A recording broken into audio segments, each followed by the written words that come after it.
Hi, you're here today on justmariaD. It is indeed mariaD. And today I'm joining in with another YouTube collaboration. That's quite a mouthful. It is hosted by Ingrid over at Mommy and Mia's Homeschool Chronicles. Post a link to her channel in the description below. I will also post a link to the playlist in the description below as well. This collaboration is about 5 tips to help reluctant readers. I have pretty well done it all when it comes to teaching children to read, and I've had a myriad of experiences with that. So as you know, I've home educated 5 children.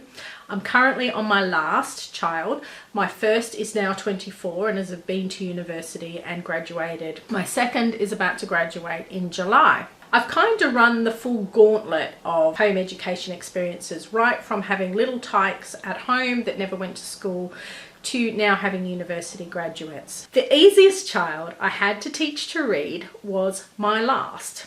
And I suspect it's because we took a far more autonomous approach with him. I had learnt some lessons, obviously, through teaching other children to read. In applying those lessons, I had decided to be far more autonomous with number 5. Whose real name is Joey. We don't actually call him number 5. So let me share some of those experiences with you today. Take them, leave them, sift them, throw them, whatever you decide to do with them is fine with me. These are just the things that I have learned to help my reluctantly readers over the years. Probably, mostly, truth be told, found out through the things I did wrong, not the things I did right. Number 1. Any program that is getting in the way of your relationship with your child, you need to lay aside. When you decide to home educate, when you decide to homeschool, whether that be philosophically because you've decided it's the right choice for your children, whether that be for the school has failed your child and you are now in a situation where you need to educate them at home, your relationship is number 1. If your relationship is not right with your child and there are stresses and there are anger and there are things to rebel against, then they all need to be sorted out. Being the parent, facilitator, educator is going to be far worse if your relationship is not right with your child. If a program is getting in the way, lay the program aside for a little while and work on the character, work on the values, work on what is getting in the way of this process. Is it frustration with the child? Is it frustration with you? Is your frustration with the child not doing what the program says the child has to do causing there to be relationship issues? Are they picking up fear of failure? Are they picking up emotions that you might have about what is going on? Are they bringing their own experiences into that? Maybe they've been failed at school and have been told at school that they're rubbish or useless. So, are there things that need to heal? Are there things that need to be worked on, both within ourselves and within the child? Home educating, homeschooling, whatever you call it, is far easier when our relationships are the thing that we value the most, not the program or the structure. Relationships are important when teaching children to read because of all the emotional things that come along with that. Number 2, each child is an individual, and so what has worked for one is not necessarily going to work for the next one down. And I know that that's really frustrating, particularly if you are the type of educator that uses lots of curriculum, because you've obviously made some investments in that curriculum and you might be thinking, well, I've used it for one, I can use it for all 27 of them. But in actual fact, we are all different. We all learn differently. I don't think it's right to make a child fit a curriculum. I think what we really need to do is be watching our children as individuals and working out the best way forward for them. If we wanted a cookie cutter system, we'd all put our children in school, wouldn't we? But we don't. We want to appreciate our children for who they are. We want to develop their own gifts and talents. We want to appreciate the things that are within them that makes them unique, and their education is no different. 3, children, despite what we think, do as we do, not as we say. If you want a literature-rich home, then you had better be a literature-rich person. Now, this does not always translate. I, for one, listen to, I would say on average, an audiobook a week. Not as many as some and more than others, but I do always try to have various books on the go. That hasn't always meant that I've had children that like to read. Their father doesn't like to read. He is not a reader. So I would say that if you want children to like and enjoy reading, then that is the example that you need to set for them, that reading is more than just a way of gleaning information. However, I would also say that that does not always translate. And you know what? Some adults don't like to read. While I can set an example of being a reader and loving books and liking books around me and reading all different kinds of books, then that isn't necessarily going to translate into my children loving reading. So be aware of that. Set a good example, but work out, is this just a child that really doesn't like reading? 4, sometimes you just need to give them space. I have had children that have read at all different ages. I've had Joey was my earliest. He sort of read at kind of 4 to 5. I knew he could read because he was playing Minecraft one day and the end title came up on the game and he started reading it, and I'm thinking, oh my gosh, I haven't even done a formal lesson on reading with this child. The daughter that I did LEM with, which interestingly enough, despite it being such a rich phonics program, she was my latest reader.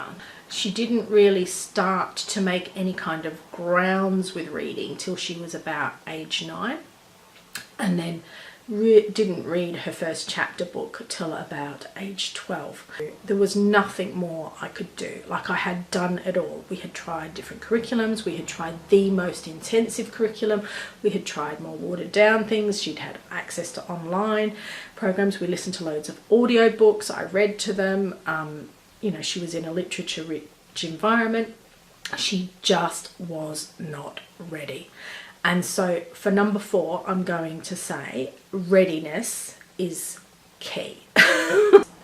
You know, as parents, we set out on this parenting thing, and you know, when children are hungry, we give them a little bit more solid foods. When they're showing readiness for potty training, we follow that readiness. When they are showing readiness for talking and walking and climbing, we acknowledge that and we take them along on that journey, and we are there cultivating and bringing out of them what intrinsically is showing. And yet when it comes to things like reading and education, we kind of lose our mind a little bit and we forget that readiness is such an important thing. Sometimes you just need to back off and allow that natural readiness to come forward, regardless of what your niece or nephew are doing, regardless of what the children that you know who go to school are doing. I'm not going to lie, that is a very confronting thing as a parent. It is hard. I can remember showing up at a girls' brigade group that my daughter went to. Now, thankfully, one of the leaders was somebody that had experience with home education. She was also a teacher herself.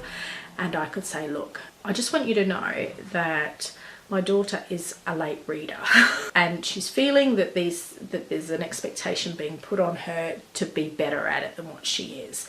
But I need you to know that I am aware of the fact that she's a late reader, and it isn't because I'm disinterested in her education. It isn't because we're not trying different things. It's because she is just a late reader. And I need you to know that I have reached the point with her education that I have backed off, and I am now just allowing that to emerge naturally for her.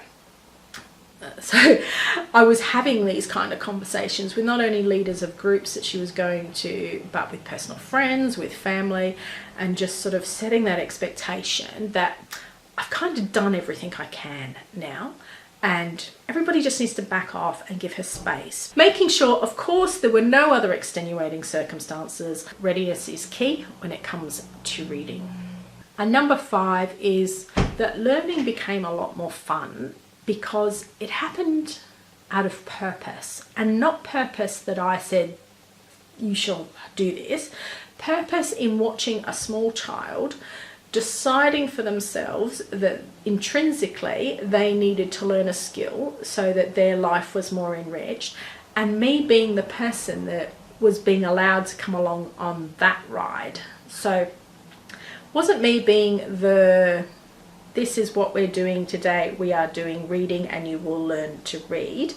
It was me watching my child and teasing out, I think, the things that he was naturally showing me were things that he wanted to learn. So I didn't teach him to read, really. Now, in saying that I didn't teach him to read, I don't want to suggest that meant that, you know, I lay on the couch watching Jeremy Kyle all day and he just magically woke up learning to read. Like, that is not what happened. But I didn't give him formal lessons. We live in a literature-rich house. There are books, there are audiobooks, I read to the children. There was access to online programs. There are games, you know, we played games with words. He wanted to type in Minecraft chat to his brothers and sisters, and so he said, how do you spell such and such? And so I would spell out such and such for him, and he would type it. He would find the letters, and so he would type out the things that we said to him. So he learnt to read and he learnt to spell because he saw a use for it, and because he owned that whole journey. He wanted to do it because it was important to him, because it meant that he could communicate with other people.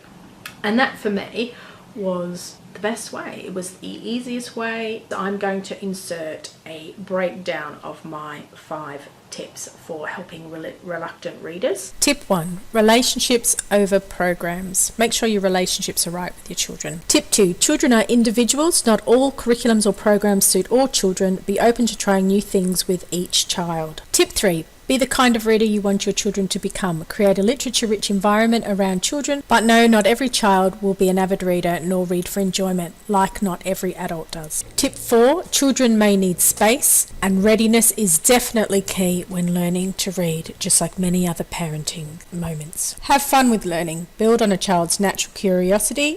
Encourage intrinsic motivations and reading for purpose, not just to tick a box or a lesson plan. These are 5 things that I have learnt through parenting my 5 children and teaching them to read or not teaching them to read, that hopefully may make your journey towards that a little bit easier. So I've been Maria, you've been awesome, and I'll catch you on the flip side. Bye.